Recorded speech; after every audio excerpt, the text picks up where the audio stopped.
Hello guys, आप देख रहे हो द लीगल डोज विद पूर्वी किशोर। और आज की वीडियो में हम बात करने वाले हैं सारे इंपॉर्टेंट डॉक्ट्रिन्स के बारे में जो प्रीवियसली पूछे गए हैं ऑल इंडिया बार एग्ज़ाम में और इम्पॉर्टेंट है आने वाले ऑल इंडिया बार एग्ज़ाम्स के लिए। तो चलिए स्टार्ट करते हैं आज का वीडियो। तो गाइज़, आज हम बात करने वाले हैं 5 डॉक्ट्रिन्स के बारे में, जो है doctrine of privity of contract, दूसरा है डॉक्ट्रिन ऑफ सेवरेबिलिटी, तीसरा है डॉक्ट्रिन ऑफ एक्लिप्स, चौथा है डॉक्ट्रिन ऑफ हार्मोनियस कंस्ट्रक्शन और पांचवा है डॉक्ट्रिन ऑफ लिस पेंडेंस। इससे ज़्यादा हम एक वीडियो में नहीं बात करेंगे क्योंकि वीडियो बहुत लेंदी हो जाएगा, तो बाकी डॉक्ट्रिन्स के लिए आप पार्ट 2 और पार्ट 3 ज़रूर देखिए। तो चलिए स्टार्ट करते हैं अपने पहले डॉक्ट्रिन से, जो है doctrine of privity of contract. Doctrine of privity of contract ये कहता है कि अगर दो लोगों के बीच में कॉन्ट्रैक्ट हुआ है तो उनका राइट्स और ऑब्लिगेशंस एक दूसरे के अगेंस्ट ही होता है, किसी तीसरे इंसान के अगेंस्ट उनका राइट्स और ऑब्लिगेशंस नहीं होता है। इसका मतलब ये है कि अगर ए और बी के बीच में कॉन्ट्रैक्ट हुआ है तो अगर ए ब्रीच करता है कॉन्ट्रैक्ट को या फुलफिल नहीं करता है अपने ऑब्लिगेशंस को, तो बी उसे सू कर सकती है, या फिर वाइसे वर्सा, अगर बी अपने ऑब्लिगेशंस को फुलफिल नहीं करती है तो ए उसे सू कर सकता है अपने ऑब्लिगेशंस फुलफिल करने के लिए। और सी जो है वो ना ही ए को सू कर सकता है ना ही बी को सू कर सकता है, क्योंकि वो एक स्ट्रेंजर टू द कॉन्ट्रैक्ट है। और doctrine of privity of contract ये कहता है stranger to a contract can not sue. ये डॉक्ट्रिन ये कहता है कि पार्टीज टू द कॉन्ट्रैक्ट जो होते हैं वही एंटाइटल्ड होते हैं कॉन्ट्रैक्ट को एनफोर्स करवाने के लिए, कोई भी तीसरी पार्टी नहीं।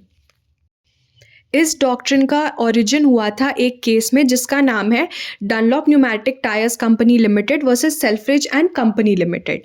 इस केस में क्या हुआ था कि डनलॉप न्यूमैटिक टायर्स जो थे वो मैन्युफैक्चरर थे टायर्स के, और उन्होंने टायर्स को मैन्युफैक्चर करके अपने परचेज़र को सेल किया और उनके साथ एक कॉन्ट्रैक्ट किया कि एक मिनिमम रेट के बिलो कोई भी उन टायर्स को बेच नहीं सकता है, और वो मिनिमम रेट डनलॉप ने फिक्स किया था। उसके बाद क्या हुआ, उन परचेजर्स ने एक डीलर को अपना वो टायर्स को सेल किया जिनका नाम था सेल्फ्रिज एंड कंपनी लिमिटेड।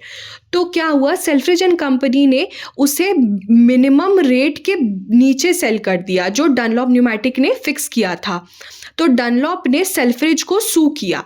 तो इस केस में क्या हुआ, ये बोला गया कि डनलॉप और सेल्फ्रिज के बीच में तो कोई कॉन्ट्रैक्ट ही नहीं हुआ था, इसीलिए डनलॉप सेल्फ्रिज को स्यू नहीं कर सकता है, क्योंकि सेल्फ्रिज एक थर्ड पार्टी है और वो पार्टी टू द कॉन्ट्रैक्ट नहीं है। Party to the contract Dunlop और वो परचेजर थे, इसीलिए डनलॉप को कोई राइट नहीं है कि वो सेल्फ्रिज एंड कंपनी को अपना कॉन्ट्रैक्ट एनफोर्स करवाने के लिए सू कर सके। इस डॉक्ट्रिन के कुछ एक्सेप्शंस है, जैसे कि beneficiary agency, family agreement, acknowledgement, conduct और एडमिशंस। इन केसेस में doctrine of privity of contract exist नहीं करता है। अब हम आते हैं हमारे अगले डॉक्ट्रिन पर, जो है doctrine of severability. Doctrine of severability को समझने के लिए हमें ये समझना होगा कि हमारे इंडिपेंडेंस के पहले से बहुत सारे लॉज ऐसे हैं जो एग्जिस्ट करते हैं, जैसे कि IPC, CrPC, sale of goods, contract. ये सारे लॉज हमारे इंडिपेंडेंस के पहले से चलते आ रहे हैं। तो क्या हुआ, इसे हम प्री कॉन्स्टिट्यूशनल लॉज कहते हैं। फिर क्या हुआ, हमारा कॉन्स्टिट्यूशन फॉर्म हुआ, पार्ट 3 फॉर्म हुआ, जिसमें हमारे फंडामेंटल राइट्स दिए गए हैं। तो हमारे फंडामेंटल राइट्स जो है वो एनफोर्सिएबल है, वो नॉन नेगोशिएबल है। अगर कोई भी ऐसा लॉ है जो हमारे फंडामेंटल राइट्स को इन्फ्रिंज करता है तो वो लॉज को हम इंडिपेंडेंस के बाद नहीं फॉलो कर सकते हैं। और ये दिया गया है आर्टिकल 13 के सब क्लॉज 1 में। तो डॉक्ट्रिन ऑफ सेवरेबिलिटी में क्या होता है कि अगर कोई ऐसा स्टैच्यूट है जो हमारे फंडामेंटल राइट्स के साथ कंसिस्टेंट नहीं है, तो अगर उस स्टैच्यूट का कुछ पार्ट हटा देने से वो फंडामेंटल राइट से कंसिस्टेंट हो जाता है, तो हम क्या करते हैं कि उन पार्ट्स को जो इनकंसिस्टेंट था फंडामेंटल राइट से, उनको हम सेवर कर देते हैं या उनको हम अलग कर देते हैं उस स्टैच्यूट से। और सेवर करने के बाद हमें ये देखना होता है कि जो बचे हुए पार्ट्स हैं उस स्टैच्यूट के, वो इंडिपेंडेंटली फंक्शन कर पा रहे हैं या नहीं, और अगर नहीं कर पा रहे हैं तो हमें उस पूरे लॉ को स्ट्रक डाउन करना पड़ता है। और अगर कर पा रहे हैं तो जो पार्ट्स को हटाया गया था सिर्फ वही पार्ट्स स्ट्रक डाउन होते हैं, यानी कि वॉइड हो जाते हैं। और बहुत बार ऐसा भी किया जाता है कि जो पार्ट्स इनकंसिस्टेंट थे हमारे फंडामेंटल राइट्स से, उसे हम अमेंड करके उसमें चेंजेस ला सकते हैं और उसे ऐसा कर सकते हैं कि वो कंसिस्टेंट हो जाए फंडामेंटल राइट्स से। लेकिन इसको करने का पावर सिर्फ पार्लियामेंट के पास है, तो जुडिशरी ये फंक्शन नहीं कर सकती है। और हाँ, डॉक्ट्रिन ऑफ सेवरेबिलिटी अप्लाई होता है जुडिशरी के द्वारा अपने जुडिशियल रिव्यू में, तो उसके थ्रू वो सिर्फ हटा सकती है उन पार्ट्स को और उनमें चेंजेस नहीं ला सकती है। चेंजेस लाने का काम सिर्फ और सिर्फ पार्लियामेंट का है। तो डॉक्ट्रिन ऑफ सेवरेबिलिटी क्या होता है? अगर कोई भी स्टैट्यूट है जिसका कोई भी पार्ट फंडामेंटल राइट से इनकंसिस्टेंट है, तो उस पार्ट को हम हटा देते हैं उस स्टैट्यूट से और बचे हुए पार्ट्स को इंडिपेंडेंटली फंक्शन करने देते हैं। तो चलिए अब इस डॉक्ट्रिन के कुछ इंपॉर्टेंट केसेस को समझते हैं जो प्रीवियस ईयर्स के AIB में पूछे गए हैं। पहला केस है AK गोपालन वर्सेस स्टेट ऑफ मद्रास। इस केस में क्या हुआ था कि प्रिवेंटिव डिटेंशन एक्ट जो था उसका सेक्शन 14 इनकंसिस्टेंट था हमारे फंडामेंटल राइट्स से, तो इसीलिए सेक्शन 14 को हटा दिया गया था। हमारा अगला केस है the state of Bombay versus FN Balsara. इस केस में क्या हुआ था कि बॉम्बे प्रोहिबिशन एक्ट का सेक्शन 13B जो था वो वायोलेटिव था आर्टिकल 19(1)(f) के, तो इसीलिए उस सेक्शन को स्ट्रक डाउन कर दिया गया था। तो चलिए अब हम समझते हैं अपने अगले डॉक्ट्रिन को। ये डॉक्ट्रिन भी जुडिशरी के थ्रू यूज़ किया जाता है अपने जुडिशियल रिव्यू फंक्शन में। तो डॉक्ट्रिन ऑफ एक्लिप्स क्या कहता है कि अगर कोई ऐसा लॉ है जो इनकंसिस्टेंट है हमारे फंडामेंटल राइट से, तो हम क्या करते हैं कि उस लॉ को हम कंप्लीटली वॉइड नहीं डिक्लेयर करते हैं या स्ट्रक डाउन नहीं करते हैं, हम उसे एक्लिप्स कर देते हैं या ओवर शैडो कर देते हैं तब तक के लिए जब तक कि वो फिर से एनफोर्सेबल नहीं हो जाता है।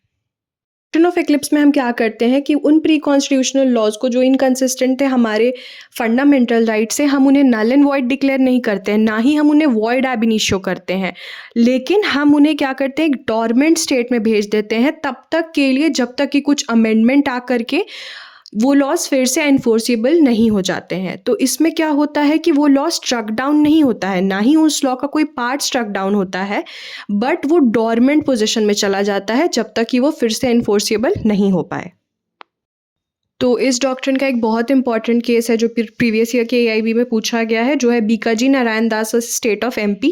इसमें क्या हुआ था कि एक प्री कॉन्स्टिट्यूशनल लॉ था जो वायलेट करता था हमारे फंडामेंटल राइट्स को, तो इसीलिए हमने क्या किया था, उसे डेड नहीं किया था बट उसे एक्लिप्स कर दिया गया था। तो फिर जब कॉन्स्टिट्यूशन में अमेंडमेंट हुए तो फिर से उस लॉ को रिवाइव कर दिया गया था। अब हम आते हैं हमारे अगले डॉक्ट्रिन पर, जो है डॉक्ट्रिन ऑफ लिस पेंडेंस। तो लिस पेंडेंस का लिटरल मीनिंग होता है अपेंडिंग सूट और अपेंडिंग लिटिगेशन, और ये कॉन्सेप्ट है section 52 of transfer of property act का। तो doctrine of lis pendens basically ये कहता है कि अगर कोई भी सूट या प्रोसीडिंग चल रहा है कोर्ट में, तो उस प्रोसीडिंग के दौरान जो प्रॉपर्टी है डिस्प्यूट में, उस प्रॉपर्टी को कोई भी पार्टी सेल या ऐसे कुछ भी नहीं कर सकता है जिससे राइट्स एक दूसरे का इफेक्ट हो। यानी कि बेसिकली कोई भी पार्टी उस प्रॉपर्टी को सेल या मॉर्गेज या ट्रांसफ़र नहीं कर सकता है। तो लिस पेंडेंस के कुछ की एलिमेंट्स होते हैं, चलिए उन्हें समझते हैं। पहला है there must be a pending suit, यानी कि जो सूट है वो पेंडिंग होना चाहिए, वो डिसाइडेड नहीं होना चाहिए। Rights in an immovable property, तो उस सूट में क्या होना चाहिए कि राइट्स जो होता है वो एक इमूवेबल प्रॉपर्टी में होना चाहिए।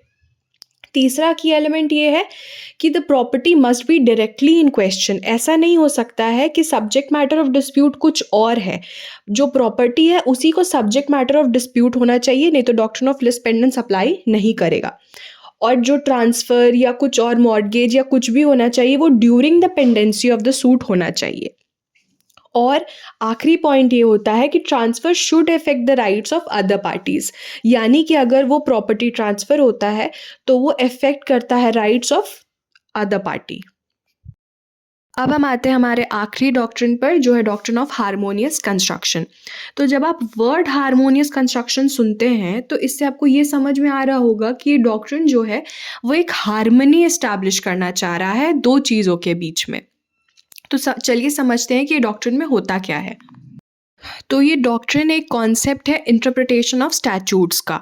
इस डॉक्ट्रिन में क्या होता है कि जब दो प्रोविजंस होते हैं लॉ के जो एक दूसरे से कंसिस्टेंट नहीं होते हैं या एक दूसरे से कॉन्फ्लिक्ट में होते हैं, तो कोर्ट का काम ये होता है कि उन दोनों प्रोविजंस को ऐसे यूज़ करे कि वो दोनों हार्मनी में आ जाए, या तो फिर वो कोर्ट का काम ये होता है कि वो इस तरीके से वो दोनों प्रोविजंस को यूज़ करे कि दोनों प्रोविजंस के पर्पस डिफीट नहीं हो। कोर्ट का काम ये होता है कि वो एक हार्मनी या एक बैलेंस बनाए उन दोनों प्रोविजंस के बीच में इस तरह से कि वो दोनों प्रोविजंस साथ में काम कर सकें। तो यही है डॉक्ट्रिन ऑफ हार्मोनियस कंस्ट्रक्शन। लेकिन बहुत बार ऐसा भी होता है ना कि एक जनरल लॉ और एक स्पेशल लॉ के बीच में कॉन्फ्लिक्ट होता है कोर्ट को डिसीजन लेने के टाइम पे। तो अगर ऐसा होता